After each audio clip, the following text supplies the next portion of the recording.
7h, 9h, Europe 1 Matin. Et l'heure du zapping politique. Bonjour Dimitri Vernet. Bonjour à tous. Événement hier.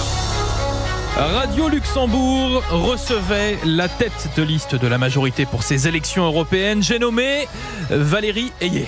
Monsieur le Premier ministre, bonjour. Bonjour. Et bienvenue. Oh, comme c'est bizarre. Oh, alors. Bon, ça va, c'est une petite boutade. C'était bien Valérie derrière le micro. Elle a d'ailleurs réagi à cette polémique visant Gabi, le Premier ministre, accusé de l'invisibiliser dans cette campagne. C'est moi qui suis tête de liste. Je vous dis que je suis heureuse d'avoir le Premier ministre à mes côtés. Et ce procès en sexisme qui a été fait, en plus, pas sur Gabriel. On est de la même génération. Je crois que notre complicité, elle est évidente. Et je le redis, je suis très fière de l'avoir à mes côtés.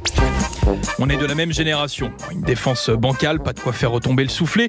Preuve en est, le Premier ministre a été interrogé à ce sujet à l'Assemblée hier par une députée socialiste. Il y a comme un mélange des genres entre activité gouvernementale et électorale qui, de toute évidence, nous interroge. Et écoutez la réponse de Gabi le Magnifique. Je vais vous dire ce qui vous dérange. Vous êtes probablement jalouse qu'on soutienne la liste de Valérie Ayé et pas la vôtre.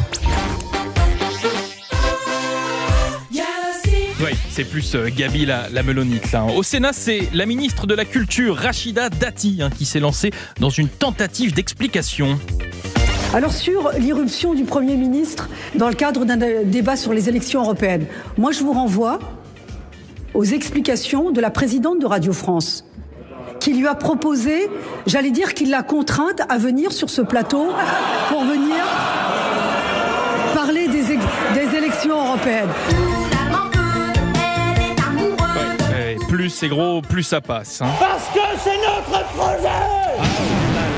Notre président Emmanuel Macron, ça faisait longtemps. Lui aussi, il est accusé d'être omniprésent lors de ces élections. Un chef de campagne, ou plutôt un chef de... un chef de guerre, on le connaît, Emmanuel. Et hier, il lançait les commémorations du D-Day. Alors que les périls montent, comme les maquisards et les SAS de Saint-Marcel, vous rappelez que nous sommes prêts à consentir au même sacrifice pour défendre ce qui nous est le plus cher, notre terre de France et nos valeurs républicaines.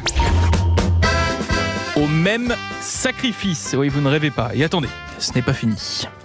Je sais notre pays, fort d'une jeunesse audacieuse, vaillante, prête au même esprit de sacrifice que ses aînés. J'ai glissé, chef. Oui, comme on dit, celui qui ne connaît pas l'histoire est condamné à la revivre. Merci beaucoup Dimitri Vernet, votre zapping politique.